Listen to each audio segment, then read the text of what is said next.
На Германија итно е потребен кадар за работа. Земјата во иднина планира да собере околу 50.000 балканци. Германските власти ја разгледуваат опцијата да ја удвојат квотата за доселување на неквалификуван кадар од земјава, но и од соседството, односно од Србија, Косово, Босна и Херцеговина, Албанија, Црна Гора, за да ги пополнат празните работни места.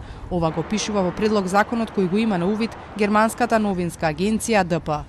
Според документот се олеснува и процедурата за добивање на германско државјанство. Тоа значи дека странците не мора да се откажат од пасошот на матичната држава. Исто така и селениците за да добијат државјанство ќе можат да аплицираат и по 5 години престој, наместо како што е сега после 8 години. Периодот од 5 години ќе има опција и дополнително да се скрати ако апликантот покаже дека има добри резултати на училиште или на работа.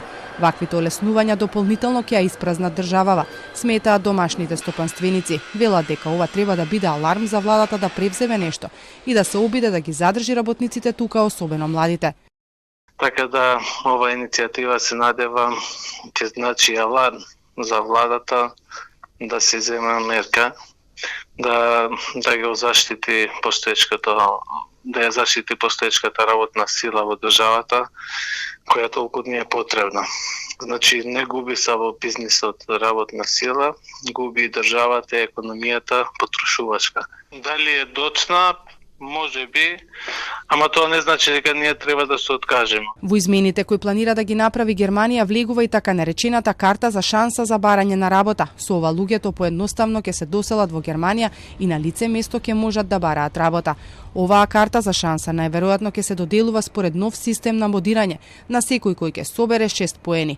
4 бода донесува одредена стручна квалификација, 3 бода носи добро познавање на германскиот јазик или 3 години работно искуство. 2 поени се добиваат ако лицето е помладо од 35 години, а 1 ако порано барем 6 месеци легално престојувало во Германија.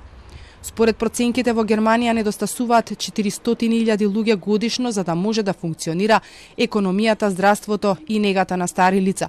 Например, Националната железничка компанија оваа година има потреба од нова работна сила, бараат дури 25.000 работници, а поради тоа што германскиот јазик е пречка за повеќе работни места, англискиот полека но сигурно станува официјален јазик. Во изминатите години пак земјите од Западен Балкан се местото од каде најмногу се црпи потребниот кадар за работа. Секоја година бројот на оние кои заминуваат на работа во европските земји значително расте. Така според последниот попис од земјава над 250.000 лица се во странство повеќе од една година. За 20 години пак населението во Македонија е намалено за 9,2%.